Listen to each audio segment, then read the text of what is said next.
Hey guys, so next up in my list of the superhero chess bots to take on is BlunderWoman, and we actually decided to use BlunderWoman for our group game in my Chess Bootcamp live session yesterday. So what I'm going to do is I'm going to share that video with you. I'm going to remove the view of our video because I haven't sought permission from anyone in the group to show that.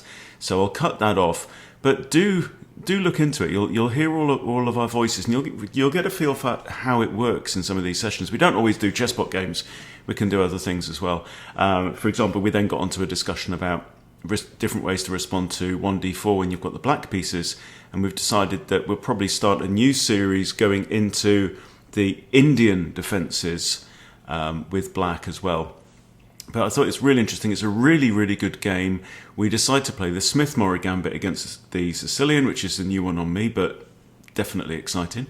So yeah, enjoy it. And if you like what you see, and if you'd like to study your chess and improve your chess, and as part of in a social way, then Chess Bootcamp Live is there for you. The link's always in the description of all of my videos.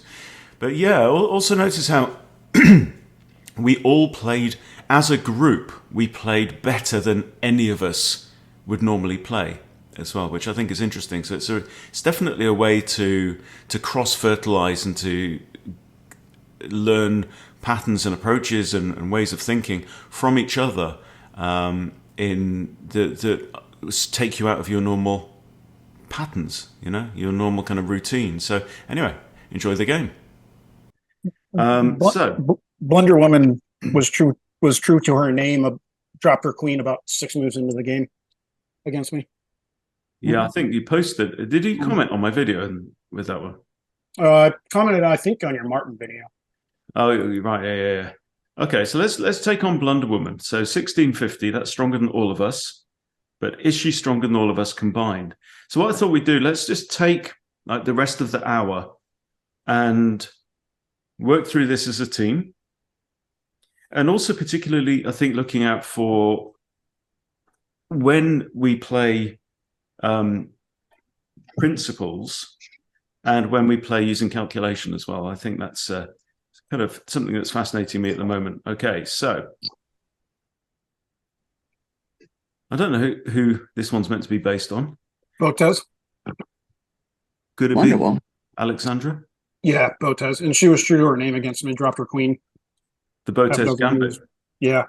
I thought these were just like superhero characters. So Wonder Woman, as in Blunder Woman. Yeah. Well, but the Deadpool one is from Canada, so I think that's Aman Hamilton. No, because Ryan Reynolds, the actor who played Deadpool, is Canadian as well. Oh, yeah. Right. Okay. Great film, by the way. So, any objections to 1e4? Yeah, sounds good. Let's do it. Okay. So Smith-Morra Gambit. You want to go Smith-Morra with d4 straight away? I'd like to see it. Okay. That's correct, isn't it? I mean, I don't play this. I really should. Christina taught it to us. Yeah. And then it's c3, right? Yeah, there's different open lines. You don't have to play that move straight away, but that is the most common. Yeah. And you take. And take. Yeah. I think you can also do this Danish style and offer a third pawn, which is really a second pawn. Yeah, I wouldn't do that against a computer. Okay, knight out. So I think if you get the idea is we have bishop e2, knight out, bishop can come here, and then the idea is to castle and get your rooks onto these squares, something like that, maybe with queen e2.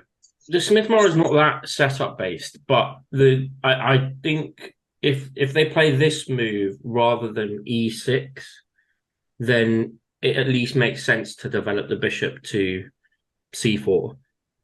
And the idea is that if they play e6, they're really sort of trying to bolster their defense on these light squares. Mm-hmm. I mean, she still can play e6, Yeah. obviously. So in terms of principles, obviously we want almost always you want a castle short, I guess, in the Smith Morra. So Yes. we want to get our minor piece, our kingside minor pieces out quickly and control the board. And the nice thing about moving the bishop to the Italian square is we're targeting the Achilles heel on f7 now. d6. I mean, if we were going gung-ho, we could play queen f3 or queen h5 and try and go for an attack on f7. Knight f3 is probably most principled here because it prepares us to castle. We're a pawn down, so the idea in any kind of gambit is that we want to develop quickly and build an attack, maintain the initiative. If you can, prevent your opponent from castling as well. Yeah, and one thing I would say in the Morra, which I'm learning at the moment, just for people who play it, is that eventually a lot of the time we end up wanting our queen on like e2 as a really well, yeah, potentially d5, but e2 often as well because it's really flexible. So moving it all the way out right now is not ideal. I would just develop the knight. Yeah, it would be very unprincipled to throw the queen out into the board, and queen d5 now would just walk straight into e6 for tempo. Wow. Now I'd be very tempted here to trade off. I'm not worried about opening up. No, queen's fine. Obviously, this bishop is undefended, so it is hanging. But if we trade, black gets to capture towards the center, but really opens up and ends up with 3 pawn islands as well. I mean, what are the alternatives here?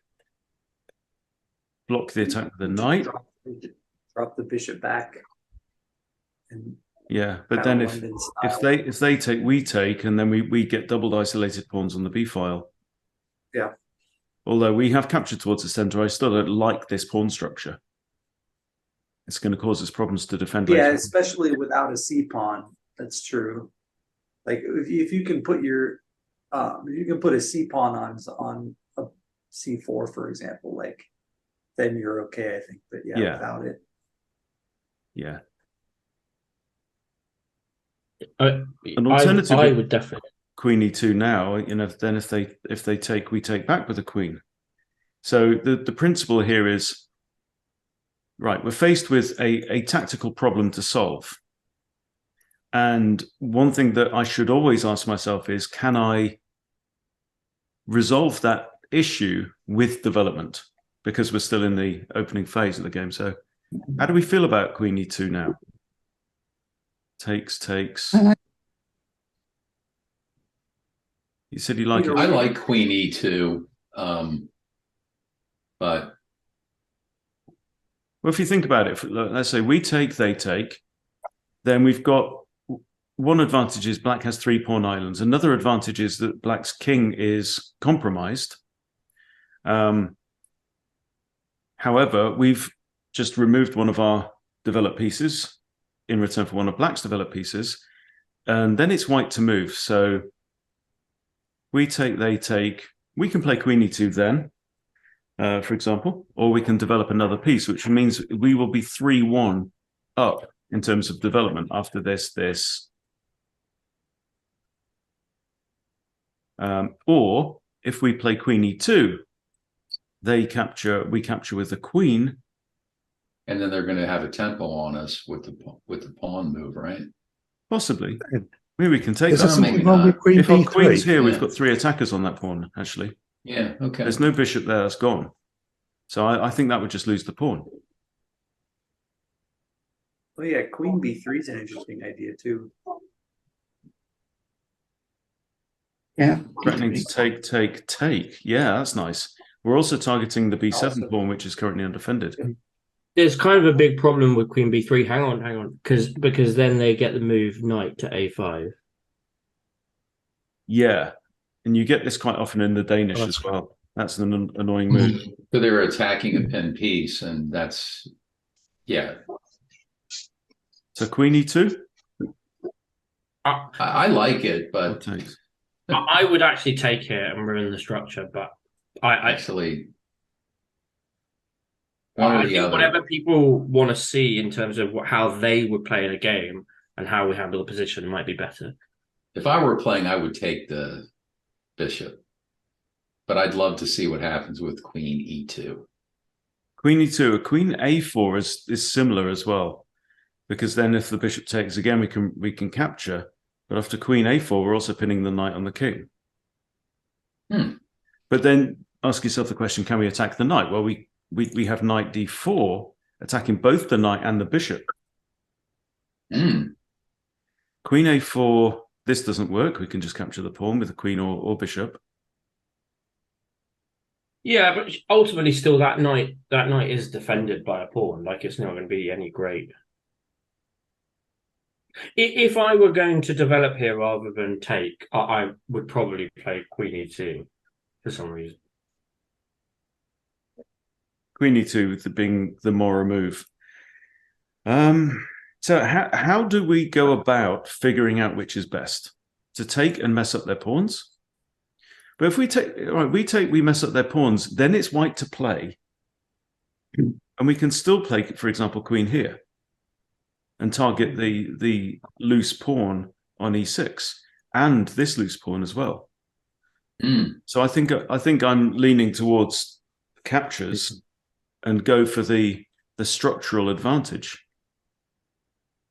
But let's do it and let's analyze later. Does anyone object to that? Leave our queen flexible right now. Go for it. Okay, instinct says castles. We should never automatically play by instinct, but we have queen b3 with a fork on 2 undefended pawns, which is also a developing move. They got knight a5, but then we can capture here. Yeah, the only issue with attacking both of those pawns is that, in theory, black can defend both of them with one move, which is queen d7, which is probably the sort of move that black kind of wants to play anyway. Well, we can get castled, but is castling slow right now? I don't know.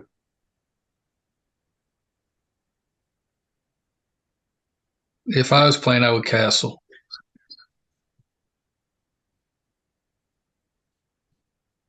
Yeah, I feel like we've, for the cost of a pawn, we have a very decent advantage. Actually, we've got messed up a move def pawn. We've got a development advantage. Actually, this bishop is very unhappy because now the e pawn is blocked. The e pawn can't move forward. This knight could move out into the board and attack this, but it is defended once. Also, if we castle, we've got options of rook e1, also defending this pawn.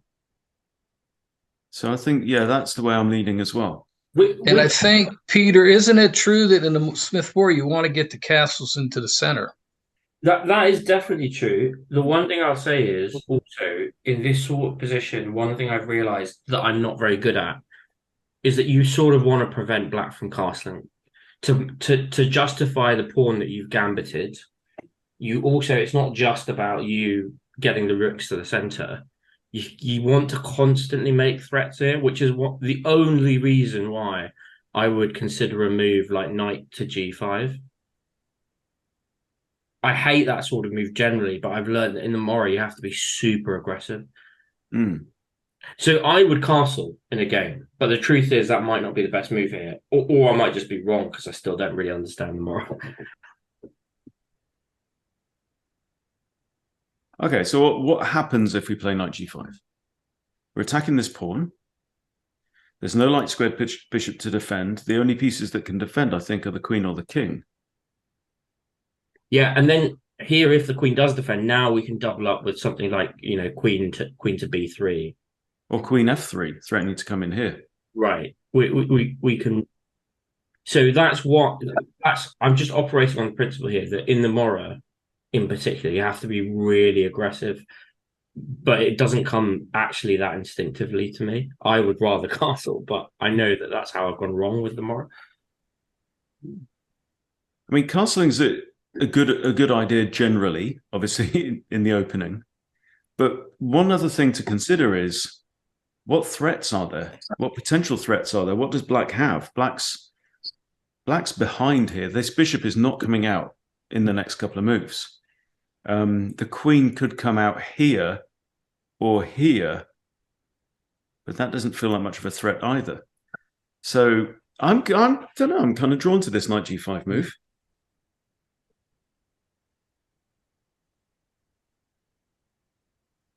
Should we go balls out, Peter, and try it? Well, yeah, I think it's worth giving it a go. And the reason is that our opponent has done something unprincipled here in the opening. They've allowed us to damage their pawn structure. If they hadn't, then when we played knight g5, they'd be able to defend that pawn with another pawn. They can't do that anymore. And so, in some ways, when somebody breaks the rules against you, you kind of have to say, well, how do I punish that? Okay, let's do it. Be good. What the hey? We have a queen rook fork. Oh, wow. True. I'd say also like a move like, yeah, or the other way, doesn't really matter, is pretty threatening as well. Also, this pawn is pinned. Not that we can't play e5 because there's knight takes e5. Right. We play our bishop out, but then what about e5 there? We just go for the free stuff. Just take Oh, the rook. Man, Steve- E5 would fall to queen g4. Yeah, Steve put something in the chat. Oh. Pawn e5. But then knight takes. Yeah. I would say do the knight fork and just take the rook. Or the queen. She might blunder her queen. I It is Botez, by the way. No.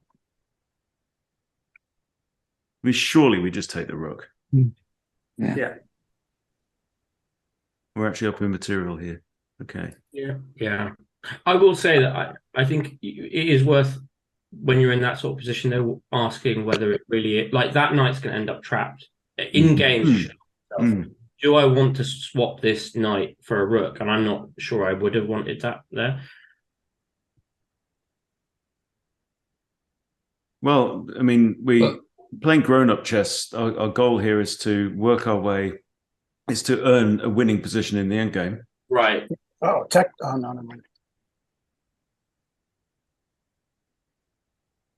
And even if we just give up the knight, then we're still going to be +1. We're going to be up an exchange, down a pawn.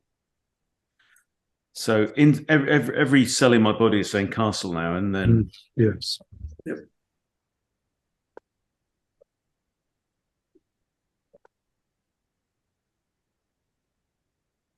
Are we expecting BlunderWoman now to? What about rook e1? And then with the idea of going e5. That defends the pawn. Yeah, e5 isn't. That's a nice move.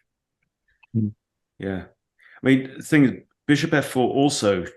Yeah. It's the e5 push and gets us closer to connecting our rooks, and is a developing move.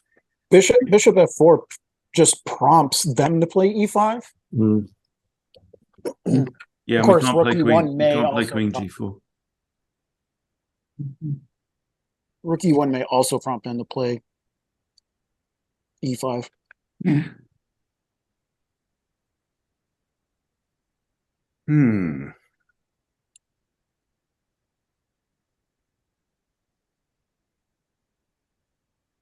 Another option is something like this, trying to simplify down. But then if we take, they take, we've repaired their pawns for them.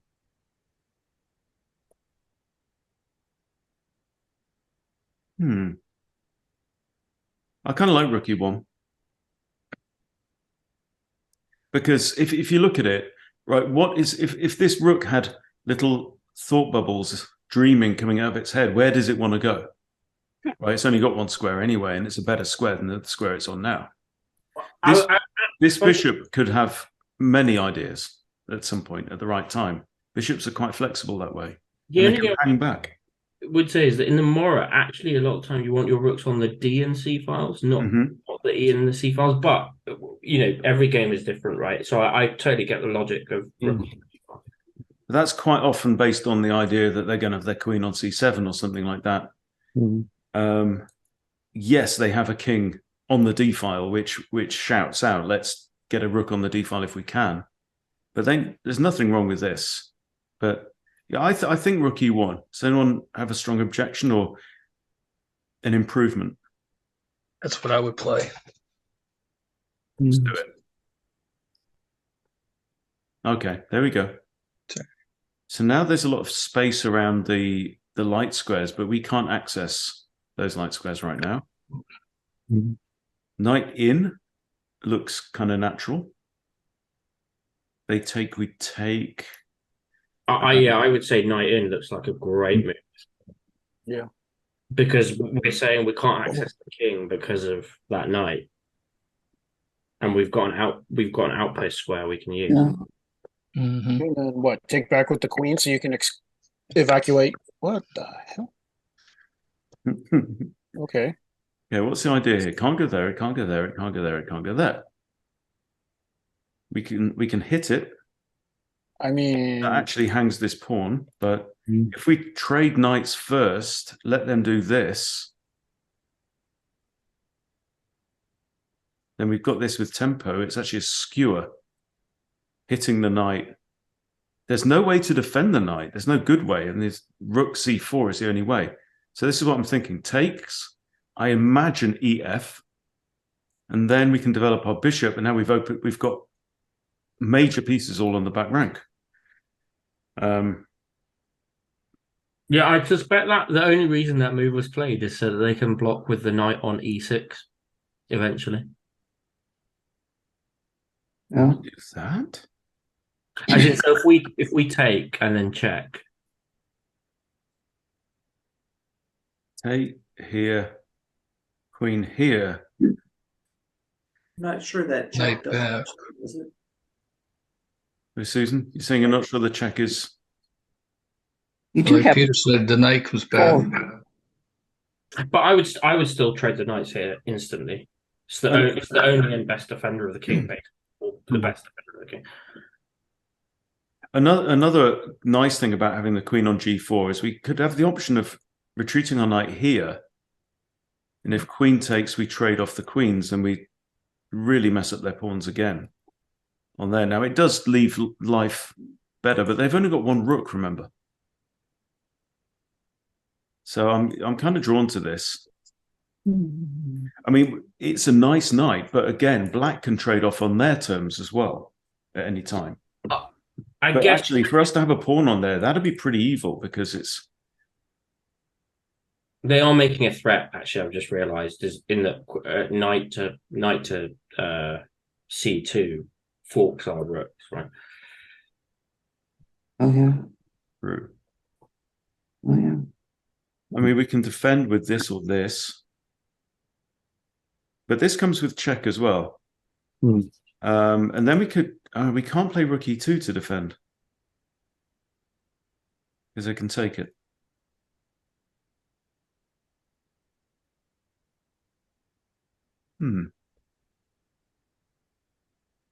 We also have the check as well, of course, here. Would that prompt e6? Oh, no, but it depends if they take with the e pawn. They haven't got e6 as an option. If they take with this pawn, then they have the option of e6. I'm not sure. After you take the knight, if you check with the queen, then what's the benefit of that check? Like, I assume the king can just step back or something like that. No, they can block with the pawn. You can block with the pawn, you can block with the knight, the king can step back. I don't see that it's real productive. I'm just If they curious. block with this knight, it's neutralized this threat as well, hasn't it? Hmm. Just to throw another idea out there, we do have a check on A4 that either drives the knight back or wins a pawn. Because if the knight blocks, that's one thing. But if the king steps, we win the A pawn. And then maybe lose Yeah, the exchange back. You're gonna want to go rook B1 at some point to prevent that knight fork. Okay, so queen A4 check. King can't go there. King can go back to D8 or forward to E6.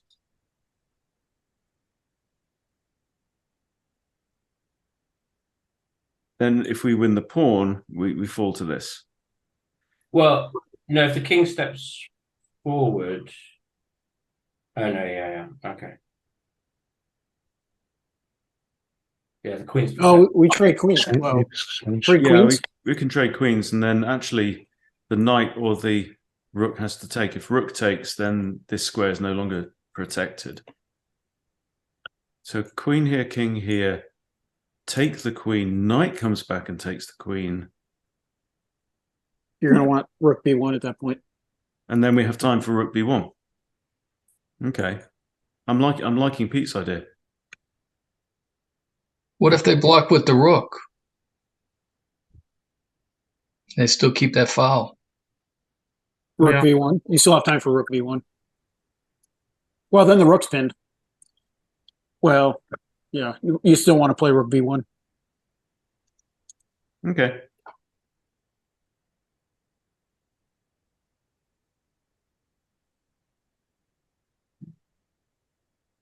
Yeah, I mean we almost have to trade here, I would think.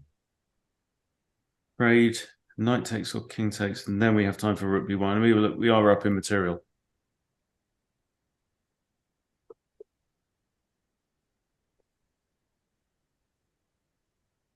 Rook B1 or rook D1? Rook B1? It doesn't matter, either one. We can also trade knights as well if we choose, if we wish. But still, I feel like if they do the trading, then yeah, I really don't feel like any need to defend their pawns. But let's play rook B1 now, I think. Mm-hmm.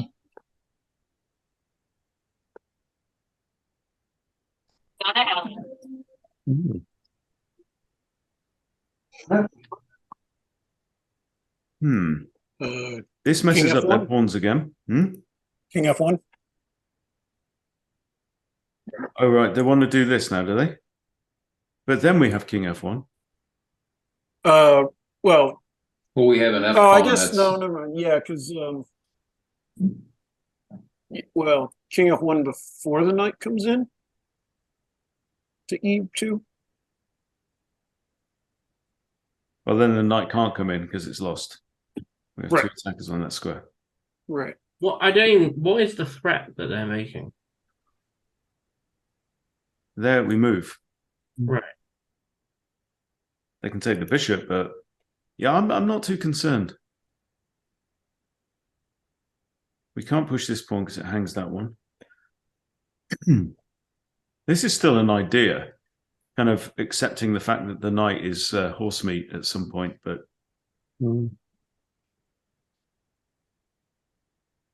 F3?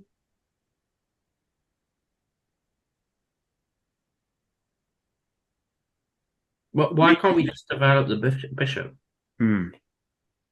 Knight B4. Knight B4 hits the rook. It's a one move threat, doesn't really do much. The rook's got a bunch of squares it can retreat to. Right. And our knight's on a lovely square there. Yeah, I mean, I'm just thinking, the best way. Well, yeah, actually, I think maybe just develop the bishop. I don't know. Bishop E3 to here. Yeah. Threaten the knight, threaten to mess up their pawns even more. Yeah, it's that not that easy. knight is their best piece, right? So if we can get that off the board, that's great. The knight in our territory. And if the knight comes into e2, we have king f1. Okay.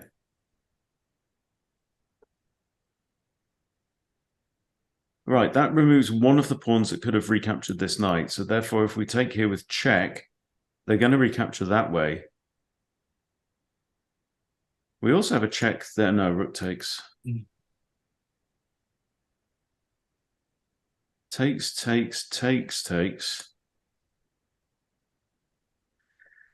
Yeah. Why don't we get rid of that knight?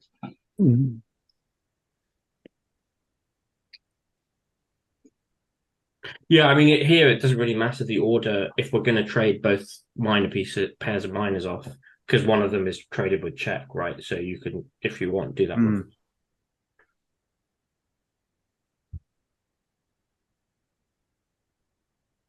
And like we say, that is a very strong piece. And our bishop's only just woken up.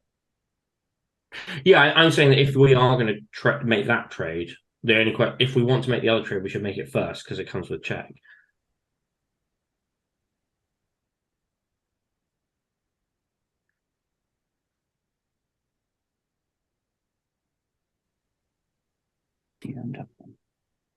Okay. Take the knight.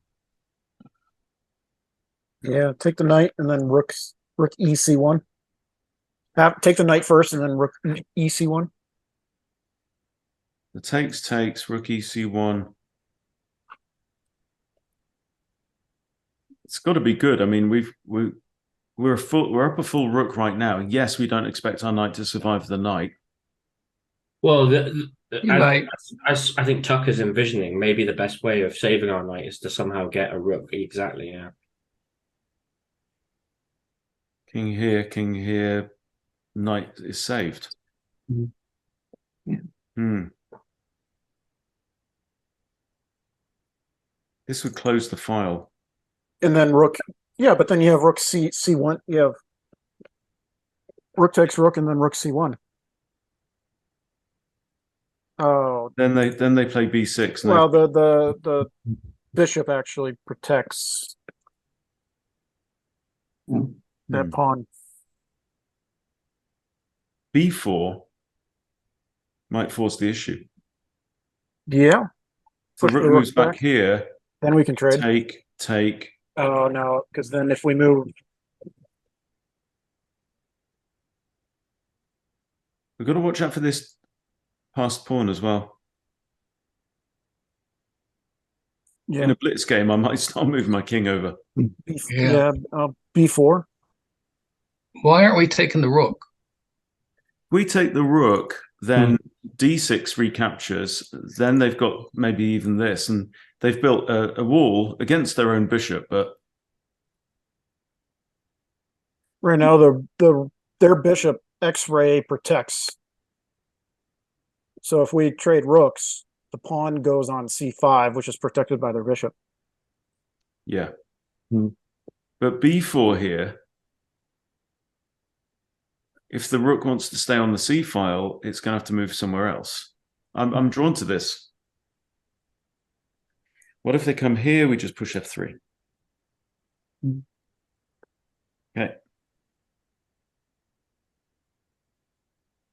B5. Oh no, the rook comes back. They just come back, yeah. What about trade, rook C1.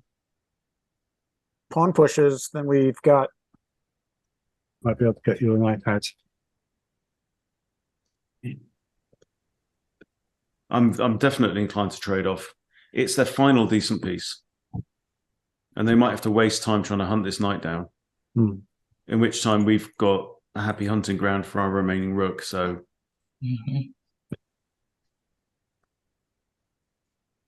and here we want to play A4 and then B5.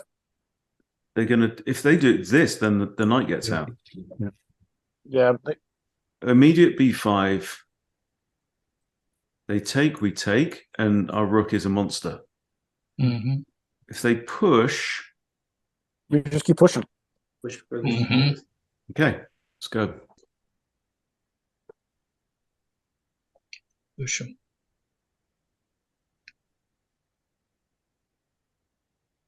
That's We the just gotta work. We just gotta No, keep an no, eye he's the on. bishop. Okay.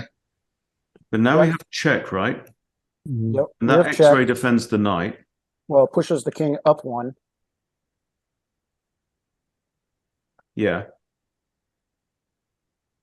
They come. Okay. So this is what I was thinking. Rook back to b7, and then the knight has an escape square. Well, I can't take the. Oh yeah, he has to go there to defend the bishop from the rook. So we come here, we're attacking that, right? Oh, that's you got him out. That's excellent. Wow. Very nice. Still move the knight. We want to save our knight.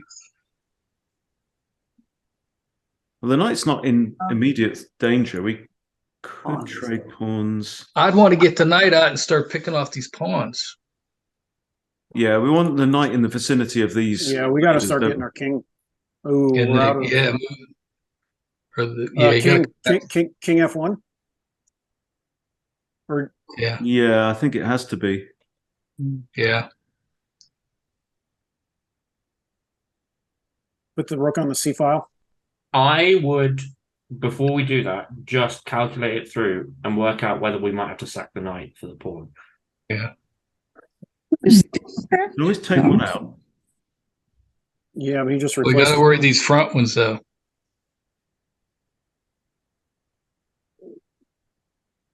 Okay. Yeah, you might have to go knight B5, and then rook E1. King E1. Yeah, king E1. Sorry. Oh yeah, the reason I say sack is that if the F pawn ever moves, the bishop is going to defend the pawn on C3.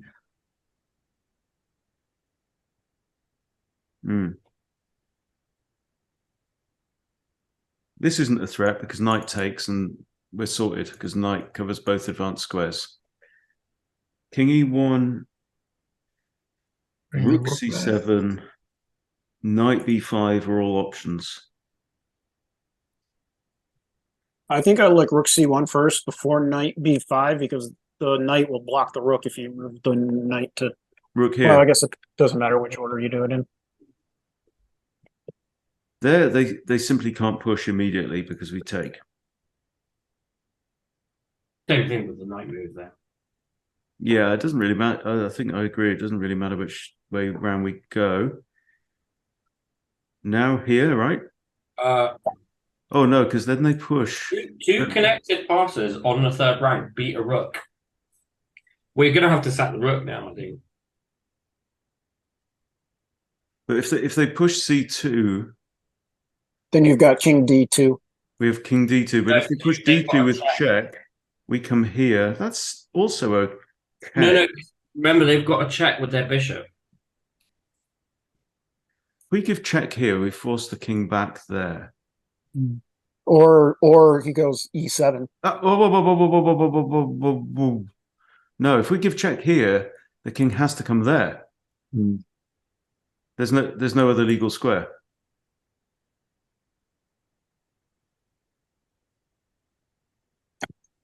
You would bear in mind that our knight's currently undefended.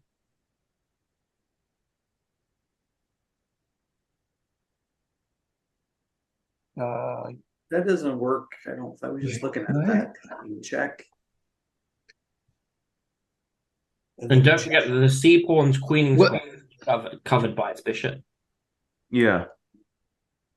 Potentially.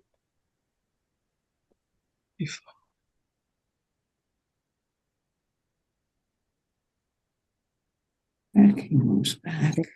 King D1. Hey Steve, do you want to join live? Because I'm sorry, I'm missing chat. You just said bishop f4, but I've no idea. Well, that was a long time ago. Okay. Yeah. But raise your hand if you want to join. You could simply take the pawn for now. King D1. I'm thinking King D1. If we don't do something about these 2 pawns, we're going to get mated, right? Yeah. If they play c2 next, we don't have king d1, but we have king d2. But then bishop here, and then if we take there, they promote. I think for them though, the best move is to play pawn to d2 first, because that's a check, and you can't move king because then they check. Oh wait, You have the rook on the c file. Wouldn't that work? Yeah, this is the other move that we said we could consider. I was thinking knight b5 and see what he pushes. If he pushes the c, then we move the rook over. It's going to be we got to stop them. But then they can put their bishop here. The problem is, even if we sack something, we got to stop those 2 pawns. Right. And then remember, we have that a pawn too that can maybe scoot down. If we got to keep the knight or the rook that protect it, but we got to stop those pawns. We can get our king to c2. I think we're okay. So if we play rook over, they do this, we do this. And then I don't think they can push that. They can't push that because after king d1. That bishop is too strong though. They're going to come on that green diagonal. Those dark square diagonal is just going to cover both pawn pushes. It'll cover the first pawn. Not if our king gets to c2. We play this now. We're threatening to take this pawn, right? Right. They play d2. We have king d1. No, if you do that, they'll push the c pawn. If you put the rook behind it, they'll push the c pawn, so it's protected by the d pawn. If you move the king, they'll play the bishop onto the diagonal to cut the king off that diagonal, and then you've got problems. I think you can check on f7, pushing the king to the g, and then come back to c7, and then you can checkmate them no matter what they do. Can't you? Hang on. What's that again, Susan? They have to play king g8. And come back to c. If they have to move the king back, if they don't move the king back to f8, then rook to the 8th rank is mate. Yeah, so we'll probably move the king back. Yeah, They do. it's a boomerang. It's a boomerang. No, it's a boomerang check. Yeah, I like Susan's idea. Rook f7 and then rook c7. Yeah, so if they play perfectly here, it's a draw, right? Yeah, because we're both. And then rook c7. And then whatever they do. If they don't move the king, okay, no, rook c8 is mate. No, they can block. can't they block away the bishop? They can block, but that bishop is now pinned and can't come here and defend this square. Oh, king d2 then, king d2. And then you take so king takes take the pawn. Yeah, take d3. King takes d3. That looks safe. We might take the knight, but then we take c2. Right, which is I would happily trade. At this point, a rook against the bishop, that's what we're looking at in the end game. This h2 pawn also hangs, though. Oh, no, it doesn't. Hang on. So, and now the bishop's blocked from going there. Right. King takes d3.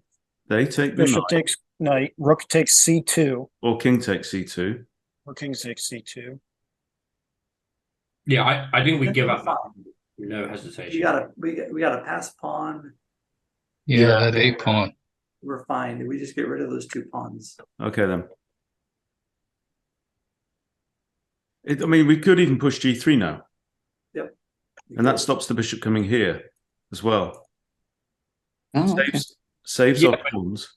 But it doesn't stop bishop to a3. Yeah, but if bishop a3, then we just take on c2 before it gets there.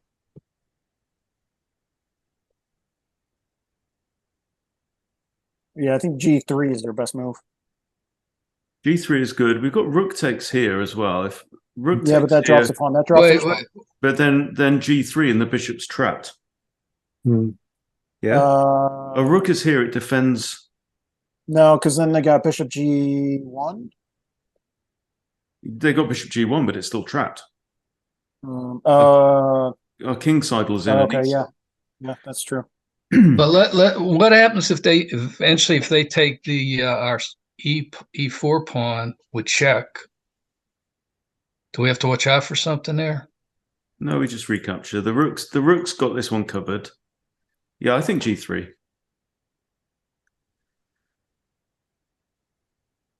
King takes. Yeah, king takes E2. I would no. I would take the C pawn with the king, because if the E pawn advances, it gets captured. Right? There's no tricks there, basically. That's true. Yeah, and the F can take it. And they still have this idea. I would take the C pawn. Good idea, Peter. All right. What if we start Rook pushing C6. our pawn? Rook C6. I agree with Tucker. Rook C6 wins a pawn, right? Or a bishop. Yeah, I bet ultimately probably a pawn.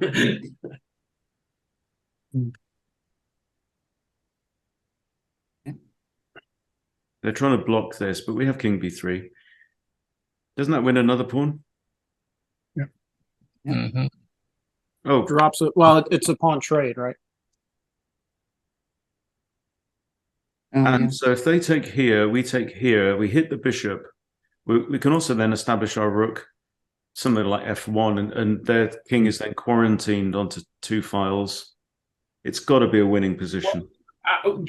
This is something that I'm trying to do in my end games, is just to pause and think, what's my win condition? My win condition is the A pawn, right? Can they actually move either of their E and F pawns forward without them getting captured? No. Yeah. So But why? they can take here and then go here. Okay. Yeah, good point. 1, 2, 3, 4, 5. No, Is F4 a stupid idea? Yeah, on passant, and then now they've got a strong passer you're going to have to deal with again. Mm-hmm. A4's a thought as well. I still think rook E5, trade pawns.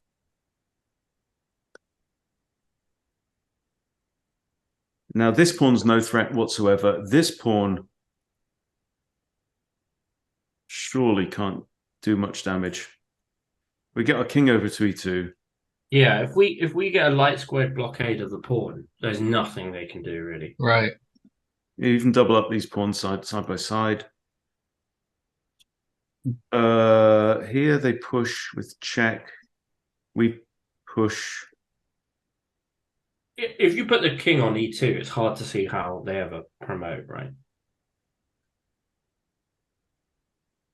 Yeah, because the bishop gets right on the He's safe.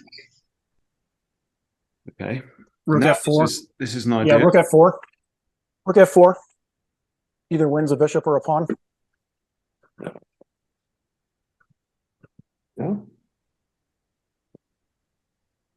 Yeah, A4. You just A4. got to keep in mind that right now the bishop covers A7. A5. Well, okay. If you get A5, put the rook. A5. There's nothing they can do. A6 and then rook A4. Just rook A4, and then that's it. Force the bishop off the board. Should be a winning position. Yeah, they can blockade now, is the only thing, but that's fine. Well, what about just rook B4, rook B7? I would just bring the king. Not E, B. Well, Okay. Yeah.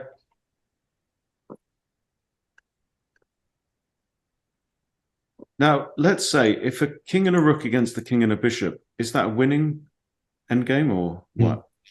Surely we have this now. I don't know, actually. Rook v knight is not. It's a draw.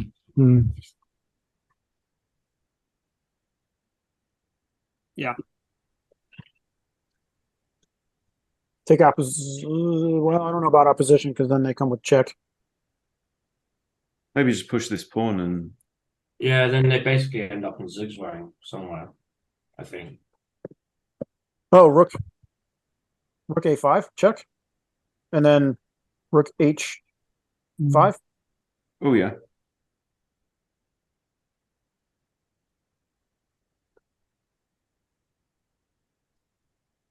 This Rook pawn now H5. cannot advance.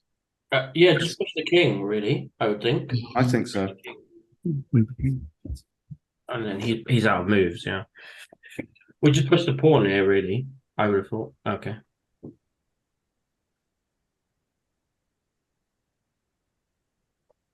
King's now forced onto the back rank. Okay, yeah. King F6.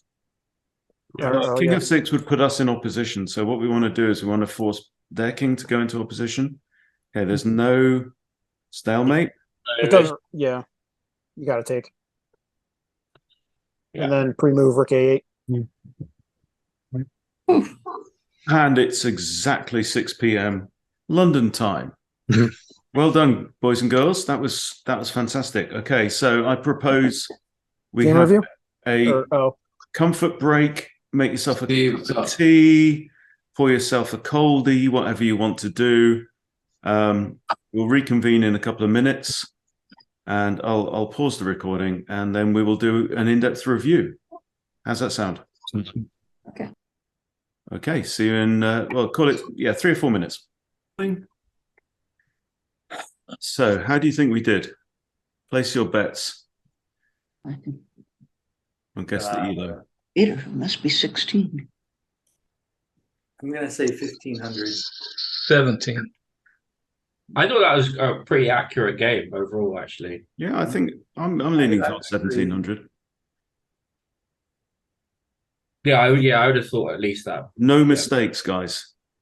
Wow. Oh, That's fantastic. Right, let's get the scores on the doors. Whoa! Wow. 2050. Okay, right. Well, let's go through it blow by blow. 2 great moves. I'm wondering what those would be. Yeah. I think it's probably getting the rooks off the board was one of them. Okay, so book, bookity, book, book. And that's the last book move. D6 is great. So we're a pawn down, but we're only slightly behind on the score. And from this point on, knight F3, good call. Yeah, this was a bad move.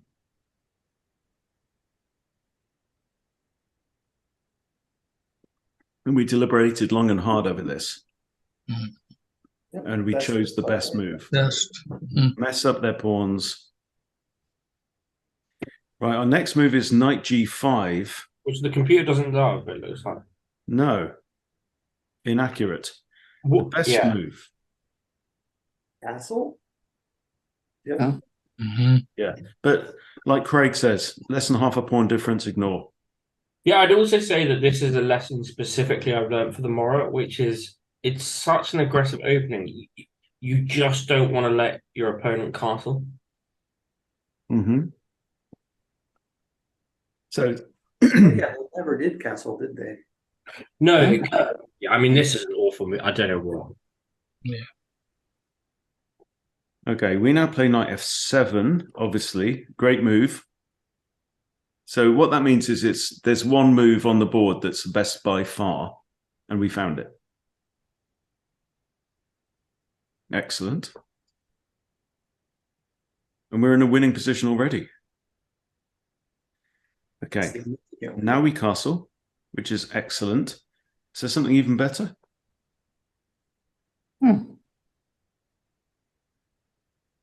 Interesting. That's kind of unintuitive, but the Oh, king's yeah, start stranded chipping in the away. middle of the... Depends King's in the on- center, so start chipping away at the center.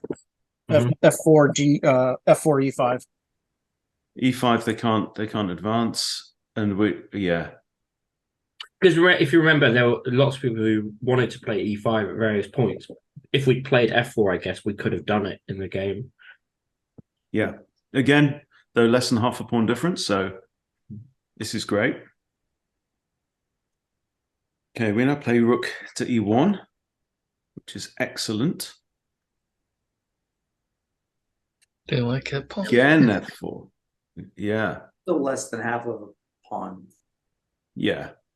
Not a big deal.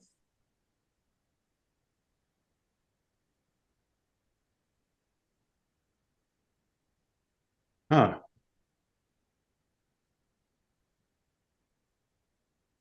So from here, what else did we consider? Let me guess. F4. Is that the best move? Best move. Yeah, we talked about this move. Preparing to just line up all of our stuff against the 3 files, you know, the king's file and its 2 adjacent ones. And that's a good move. Oh, nice one, Peter.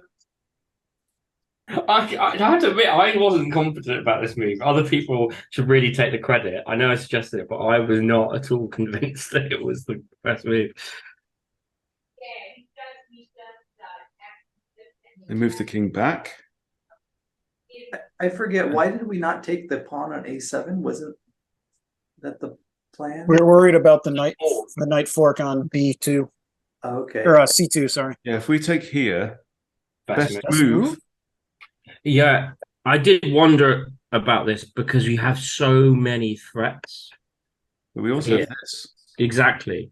That like we just don't care about the nightfall. This is forced pretty much. Yeah, because if rook c7, then we take the rook and its mate. So that would be forced. Now we can take another pawn. Yeah. With check. We didn't see this. We didn't see any of this. Well, we talked about I talked about taking that pawn on A7, but I didn't have the guts to follow through with it. I saw that there are all these horrible threats. I just thought in the end they escaped, and so it wasn't worth it. It wasn't worth losing the exchange over, basically. Yeah. Although we've got 2 pawns back for the exchange. I didn't see the second pawn. If I had, I probably yeah. liked it a lot more. So we didn't have our fighting trousers on for that one, did we? No, I did not. I did not. So we traded, which is 2 pawns worse.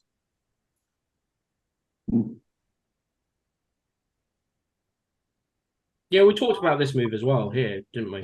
Mm. Yeah, we correctly identified that this knight was their only power piece. Mm-hmm. And we wanted to get rid of it. No, we do. Now we play it. Yeah, and we identified there wasn't any real threat here.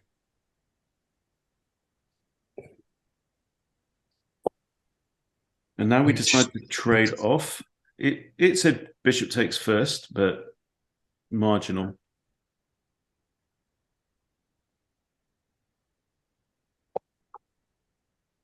So that's interesting. The computer wanted to undefend the pawn. Yeah. Yeah, but our threat is check. Yeah. Okay, so rook takes b2, rook c8 check. So rook takes b2 would not be good. Right. So rook c8 check, and then king to the 7th rank.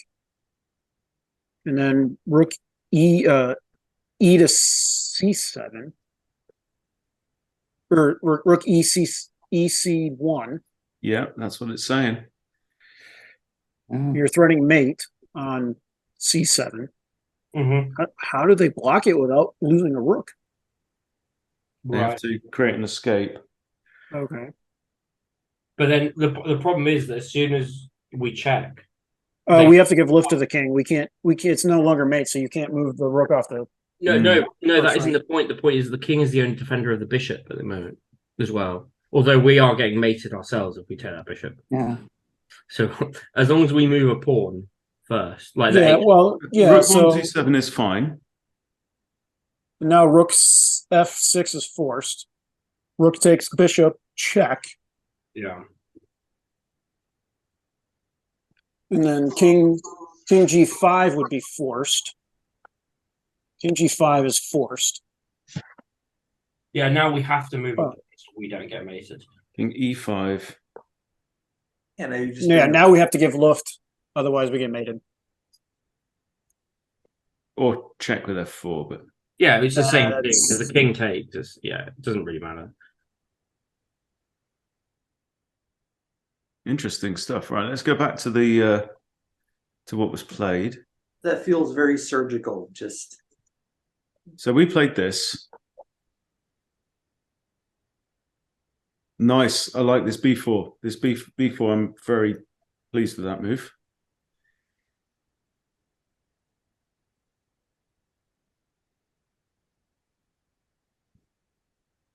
And that was inaccurate. Huh. It's saying rook C1 to overwhelm this pawn. Because we did cause ourselves problems, didn't we, this way? Yeah. We're only +3 now. Just out of personal experience, one thing I've realized is that I've ignored in endgames how much more powerful connected pass pawns can be than a piece, even a rook. If you let two connected passes get to the third rank, all things being equal, which they weren't in this game, all things being equal, the two connected passes are better than the rook. Yeah. There's our other great move.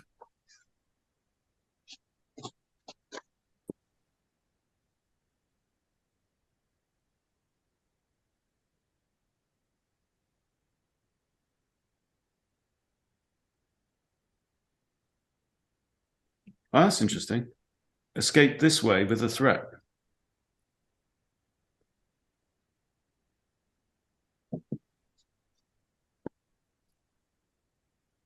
What? Why King E8? Because otherwise they get forked when you take. Otherwise, yeah. Oh yeah, nice. Well, no, yeah, the C pawn. I think the C pawn would be a better take than the bishop. Hmm. Well, no, because don't forget that the knight, when it takes, the bishop would also be protected by the rook. So if they allow this check with a fork, they are literally just dropping a bishop. Well, the question then is, can they push these pawns through against the rook? Well, I didn't know. Well, because we have. You'll save the knight. Okay, so let's say king comes here.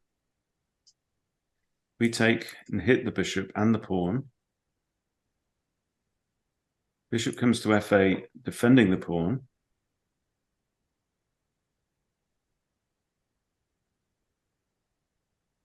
Rook B8.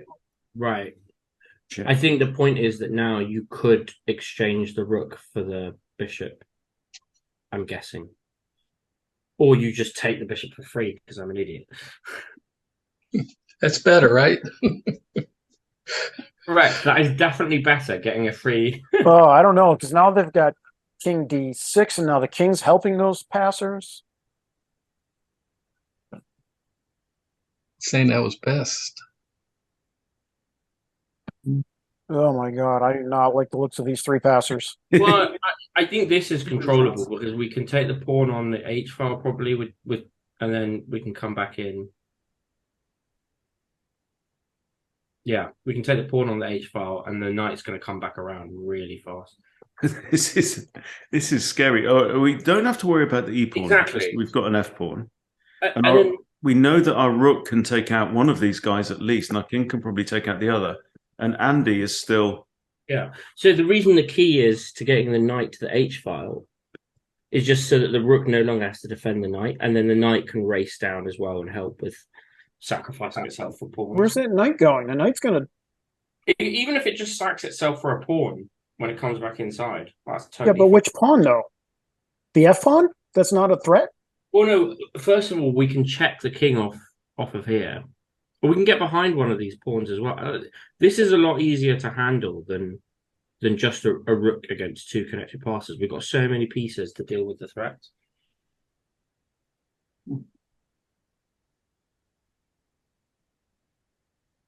Because also the king, the king is going to find it much harder to support its pawns, the black king. I know, this is still brown alert though, isn't it? Oh, yeah. Don't get me wrong. Don't take your eyes off those pawns.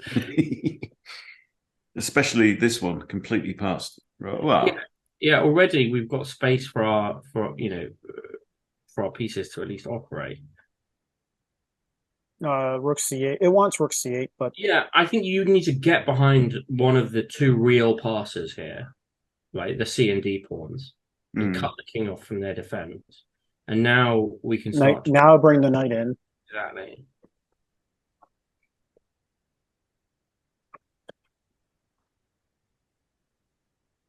Oof. Easy. I don't know about you guys, but I don't have this level of confidence in my end game No, not at all. to handle this wall of pawns coming forwards. Now I it's mean, like you could start sacrificing everything Well, I think because you got H and A pawns. saying f4 here. Yeah, that's it. King d6. I never played that move.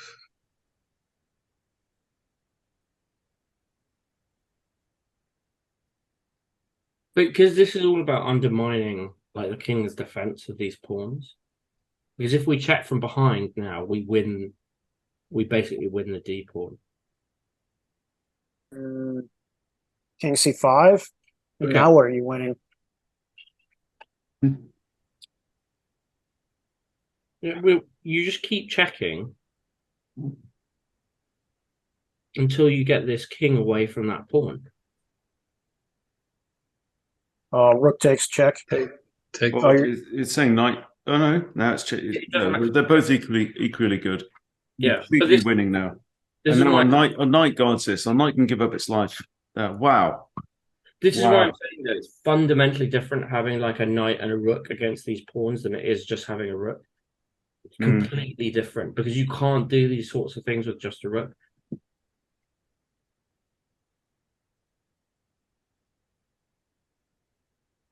Wow. Okay. But great job, guys, and just we played a full game right into the end game with 2100 accuracy. I think that's impressive. Well, 2050 accuracy.